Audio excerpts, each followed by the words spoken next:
Being an actor means that I get paid to pretend to do things that I can't do in real life.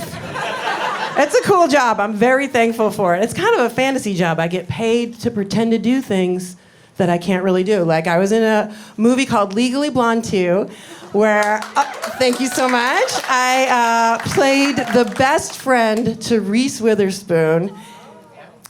I cannot do that in real life. We are not friends, okay? Yeah. She will not return my calls. Do you understand what I'm saying? Even after I joined her stupid fucking book club. Do you think I wanted to read Where the Crawdads Are Staying? You think I wanted to read Where the Lightning Bugs Are Spending Their Summer? No. And that I really did. Yeah, I'm paid to pretend to do things. I'm an actor. I've been an actor for a long time, paid to pretend to do things that I can't really do. I was in a show called It's Always Sunny in Philadelphia. I didn't know you recognized me. I don't know if I should be offended. I do play Gail the Snail. Look at how elegant I am. Look how gorgeous this woman. For those of you that don't know, which is this whole part of the room right here, you guys had enough enthusiasm to cover up for them, but I noticed. I play a disgusting character. Okay, the show, It's Always Sunny in Philadelphia. Who hasn't heard of it? Of that show? Okay, good. I was gonna say get a clue. I play a character called Gail the Snail. Well, first of all, the main characters of that show are disgusting. And they said, we need you to come in and play our cousin. She's even more disgusting than we are. We have to throw salt on her to make her go away. My character gives Danny DeVito a hand job under a table. Thank you. Thank you so much. I cannot do that in real life. I tried. I was like, Mr. DeVito, let me get you real quick. Come here, it'll help you relax. Come on, for everything that you've done for us, real quick, I got you. Give me some of that taxi money. Like, all the old people laughed. They're like, taxi! That was his sitcom he did, Youngins, before. Was that a male snort? Yeah, that's. I mean, I'm not gonna say it's sad to be rejected by Danny DeVito, but it ain't great. That way. Why would I ask for his taxi money, though? You know, that was a weird thing to come out of my mouth. I mean, didn't I make so much money working on the show 24? Oh, you guys know that reference? Thank you. I was flying coach recently, and this guy looks at me and he goes, Chloe? Again, for this part of the room that seems to not know one of my 102 TV and movie credits, they're just sitting there like, where are we? Is this the outlet mall, or what's happening? I played an iconic character called Chloe O'Brien on the show 24, which was on the air for about 10 years, changed the face of television, was one of the first binge-watch TV shows. What do I have to do to get claps from this section? What do I have to be? Anyway, my character's name is Chloe. She could save the world from a terrorist attack using only her computer. Thank you. I mean... It's been off the air for a long time. I don't blame you for not clapping for it. I mean, I do, but I don't. I get it. But then the people who love it still love it. It has an enduring... That's interesting. You guys are Always Sunny fans and 24 fans. That's a special person. That's a special person. She's the 24? Who's on it? Oh, we need a special shout out. Look at your friend calling you out. What did you play on 24? My character was Elizabeth Nash. She was in the first season. I kill people with letter openers. Did you hear this? Give it up for her character, Elizabeth Nash. The first season of 24. Congratulations. I didn't start until season 3. What's up? Are you doing open mics as well, or you got a type 5? No business. What's going on? Being up there, you're much better at it than I would ever. Oh, go on. Are you still killing people with letter openers, or did you carry that over? You just pretended for money? I pretended for money and sometimes just like as a hobby. It felt good. Feels good. Feels good. Feels good to stab somebody with a letter opener. Good for you. That's awesome. Are you in an improv group now, or what's happening? Do we need to throw you a suggestion? That's very sweet, though. Thank you. I have a good friend to call you out and give you your cred like that. It's not easy. It's not easy out there. Are you on strike? Are you really? Are you marching? I'm on strike, too. Yeah, I'm on strike, of course. My vagina is not on strike. My vagina is she's crossing that picket line. She do not give a fuck. I'm like, bitch, slow down. She's like, no, try to AI this.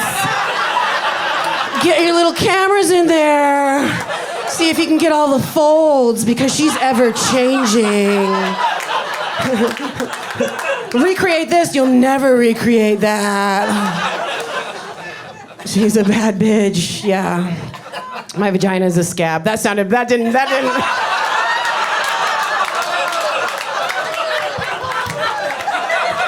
I heard it in my head, and I was like, don't say it. Oh, it's out of my mouth. Okay. Fight the power. That's terrific. So yeah, my point, what is my point? Oh, I was flying coach, and this guy says, Chloe, which is my character name from that show, and he said, I was flying coach, he goes, Chloe, why are you flying coach? Aren't you set for life? Rude, right? Why would you say that? I can tell by your reaction, though. You're like, well, aren't you? And if I put myself in his shoes, at first I thought it was rude. I put myself in his shoes, and I thought, I get it. He sees his queen standing before him. He can't understand. Why am I walking on the same ground? Coach? For my queen? Certainly not. She must be set for life. And then it came out of his mouth the same way that I would say my pussy is a scab. Different things come out from within us, and yeah, he said, why are you flying coach? Aren't you set for life? And, you know, I thought that was interesting, because we all, did I make a lot of money working on 24? Yeah, I did, okay? And also, I spent that money. I spent it, all right? It costs money to live, it turns out. And it wasn't that much money. It was a lot for me, because I'm a woman and I'm from Trenton, Michigan. What's up? Hey. Being from Trenton, Michigan is like a couple steps worse than living in Rosemont. Hey. We don't have any outlet malls, all right? I didn't know. I was just a nice girl from the Midwest, like, hire me, I want to do a good job. I want people to like me. You know what Hollywood sees? A mark. They're like, we can lowball this bitch forever. Just interesting, you know, interesting. They gave me a piece of paper. I was like, $3,000 at one time? Let's go! And they gave me another piece of paper that said, can we have your likeness in perpetuity? Yeah, and I said, hell yeah, you can! What do I need that for? Sign that away. Can you believe? That's back when we had privacy. Do you remember when Facebook first came out? It used to be like, don't show that you've been at parties, because your boss might see it. Now it's like, we're gonna need you to show that you go to parties, and also if you could start a live sex cam. It's just, we're asking that of all of our branch managers here at Wells Fargo. It's the only way we can get the numbers. We can't get people to come in the branch unless they picture you naked, counting their money, naked from the waist down. That's the only way we can make it happen. So, yeah. sign my likeness away. But my face is on a pinball machine. Is that cool? Is it? She's like, I don't know. That is the correct answer. Let me explain. It sounds cool. It is cool, but let me just walk you through. Let's say you walk into a random bowling alley, all right? It's not a nice bowling alley. The smell of shoes that people have been wearing for a millennium, of old nacho cheese caked onto the seats. You wander through to the arcade and you see a 24 themed pinball machine that you didn't even know existed with your picture on the side of it. Is that cool? Hell yeah! You're sick. My hair's blowing in the wind, my mouth is open. Why is my mouth open? I didn't choose that picture. Oh, you get extra points if the ball goes in my mouth. Cool. Do I receive a cut of that 50, 75 cents every time some prepubescent boy puts it in that old-timey machine and puts his greasy hips up against there, his pimply face, like, No, I do not receive any of that money, but just knowing that that might be happening, that's all the payment I need. I'm in it for the art. You understand that, right? So you guys are Reno 911 fans?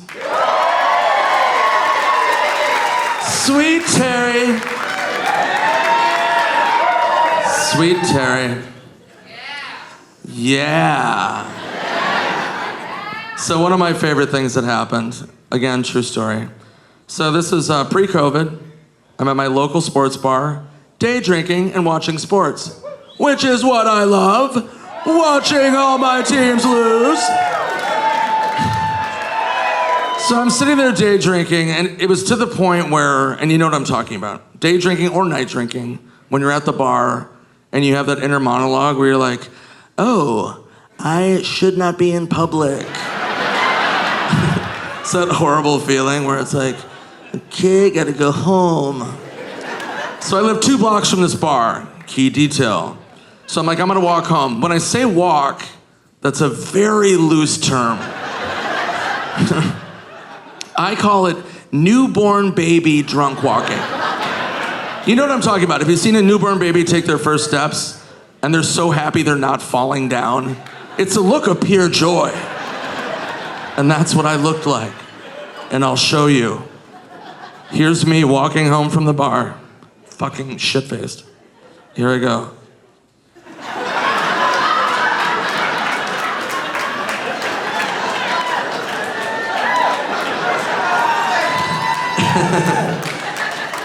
So I made it a block and then wipe out.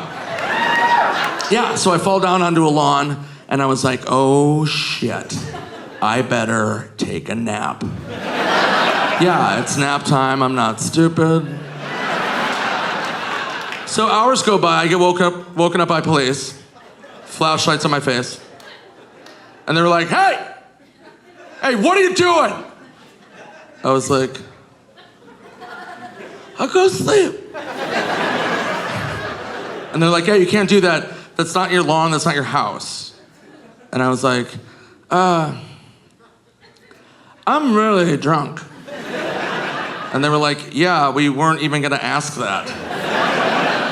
We didn't think you were camping alone with no equipment. So a panic attack as I'm drunk in public. So I pull my license out and I go, hey, that's me. I live right there. I live right there. I was trying to walk home. I was at the bar watching my teams lose. I got sad. So I did a bunch of shots. So, yeah. And the cop's like, okay, are you okay to walk now? I'm like, no. So he's like, oh my God. So him and the other cop help me up, and they walk me to my home. And they walk me into my home, and they put me into my bed. Yeah, it's a true story. And I was sitting there and I was like, what the fuck is going on? So they're walking out of my bedroom. I didn't know what to do, so I go, "Thank you, officer." And the cop turns to me and just goes, "Sweet dreams, Terry." Terry from Reno 911, America's sweetheart on roller skates.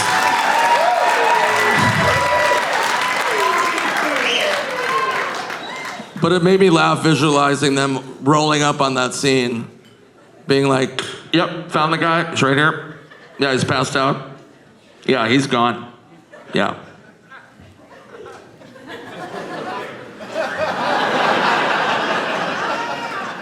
It's fucking Terry from Reno 911. No hand jobs or roller skates. He's just in the spirit world. Let's get him home. And they did. So you guys like Grandma's Boy? Sweet Grandma's Boy, the best fans on the planet.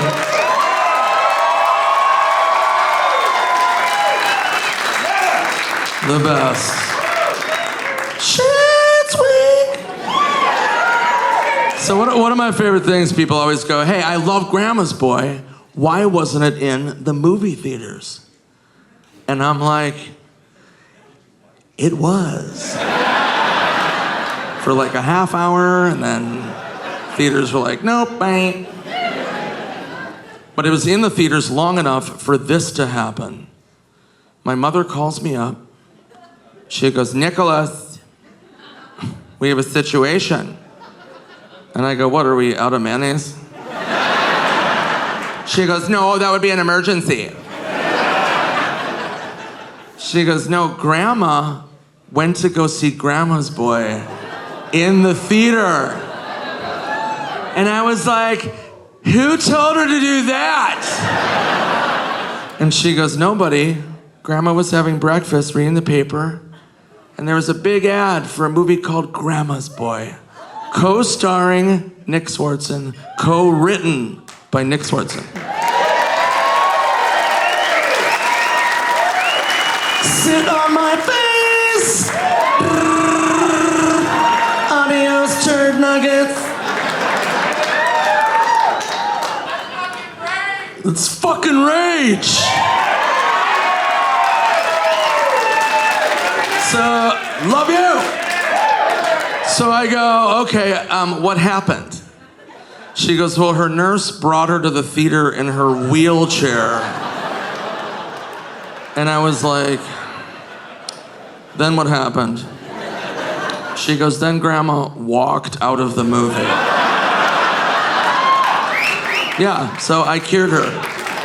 Yeah, you're welcome, Grandma. So my grandma was horrified, obviously. So I didn't want to call her and upset her, so I called her nurse. And she answers the phone, she's like, "Hello?" I'm like, "What's up, pussy lips?" No, I'm kidding, I didn't say that. I go, "Hey, what's up, it's Nick." And she just goes, "Ugh."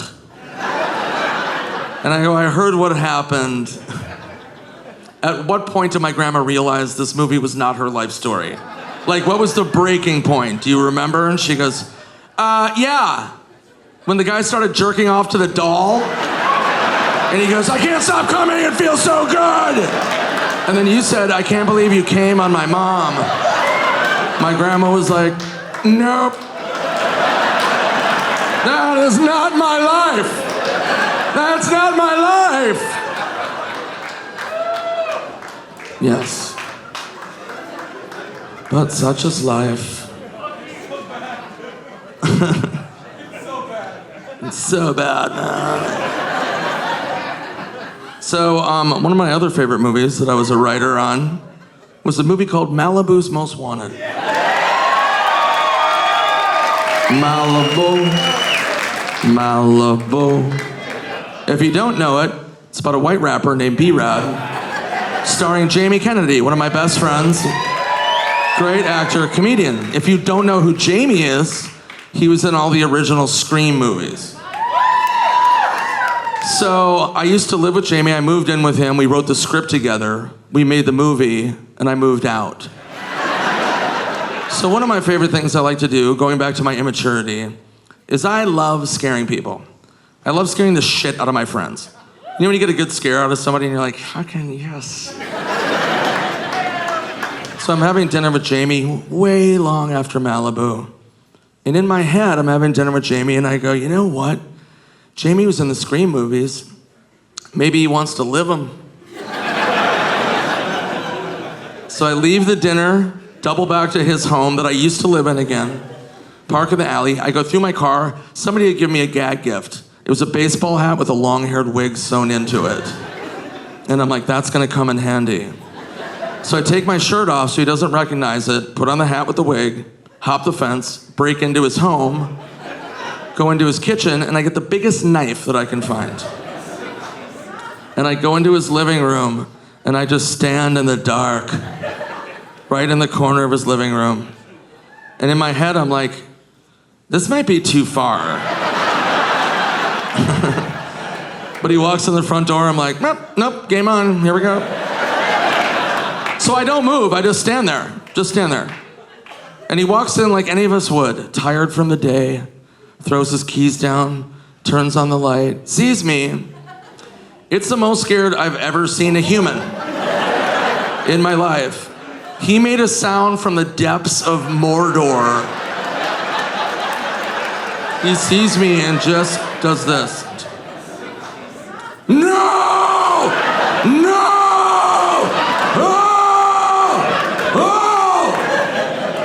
Now I'm scared. I drop the knife and take my hat off. I'm like, it's me, Nick! And he goes, what is wrong with you? Why would you do that? I'm like, did I scare you?